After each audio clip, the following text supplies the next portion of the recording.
Qui combat pour toi?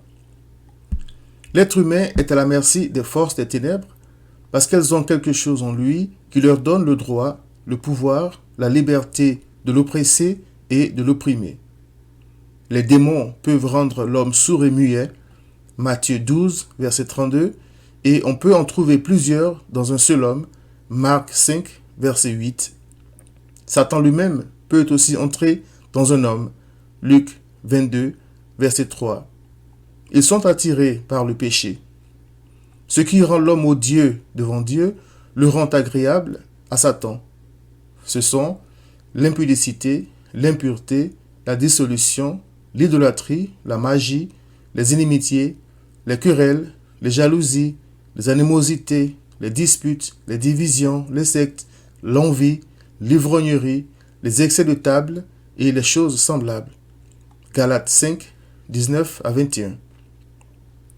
L'Éternel lui-même peut envoyer ses mauvais esprits tourmenter le pécheur, comme dans le cas du roi Saül, dans 1 Samuel 16, verset 14. Que peut l'homme contre ces puissants esprits malins? Dans chacun des cas de possession relatés dans la Bible, la délivrance est venue de Christ seul. Lui seul a fait trembler Satan et ses démons. Je me sens donc en sûreté en lui, même face à la mort. Je m'explique. Christ a dit à l'apôtre Pierre, « Simon, Simon, Satan vous a réclamé pour vous cribler comme le froment, mais j'ai prié pour toi, afin que ta foi ne défaille point. » Luc 22, 31 à 32. À cause du péché qui était en lui, Satan voulait exercer son droit de faire souffrir Pierre, mais Christ avait prié pour sa brebis, comme il le fait encore aujourd'hui pour tous ceux qui croient en lui. Satan ne pouvait donc pas dévorer Pierre et ne peut dévorer aucune des brebis de Christ. Il est écrit, « Vous, petits enfants, c'est-à-dire brebis de Christ, vous êtes de Dieu et vous les avez vaincus parce que celui qui est en vous est plus grand que celui qui est dans le monde. » 1 Jean 4, verset 4.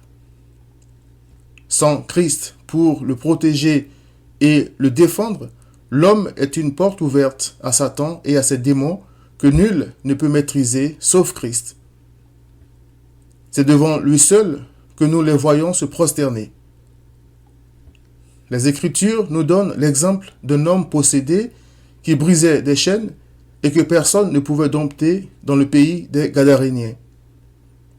Il est écrit, « Ayant vu Jésus de loin, il accourut, se prosterna devant lui et s'écria d'une voix forte, « Qu'y a-t-il entre moi et toi, Jésus, Fils du Dieu Très-Haut?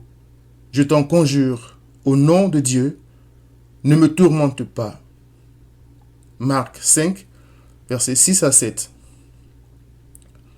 Satan et ses démons savent mieux que nous qui Christ est en réalité, mais font des pieds et des mains pour que l'homme le rejette.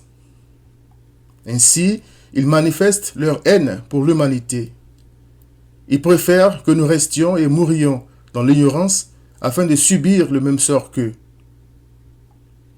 La solution, c'est d'avoir Christ comme berger. Il est écrit, « Voici, il ne sommeille ni ne dort celui qui garde Israël, c'est-à-dire ceux qui croient en Christ. » Psaume 121, verset 4. Christ a dit, « Je leur donne la vie éternelle, et elles ne périront jamais, et personne ne les ravira de ma main. » Jean 10, verset 28. Longtemps troublé par Satan et ses démons à cause de mes péchés, c'est la justice de Christ qui m'a donné la paix, car il est ma justice, et il intercède pour moi auprès de l'Éternel. Hébreux 7, verset 25. Satan peut donc prendre tout ce qu'il veut, sauf mon âme. Je ne crains plus rien désormais.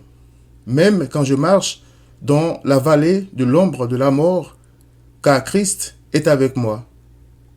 Sa houlette et son bâton me rassurent. Psaume 23, verset 4. Satan peut rugir et m'attaquer comme il veut. Je me souviens de ce qu'a dit Élisée, l'homme de Dieu. Ne crains point, car ceux qui sont avec nous sont en plus grand nombre que ceux qui sont avec eux. 2 Rois 6, verset 16. Cher ami, qui combat pour toi? Qui prie pour toi? Qui te protège? Tu te trompes si tu comptes sur un fétiche, car Satan ne te défendra jamais contre lui-même. Viens donc au bon berger. Viens à Christ.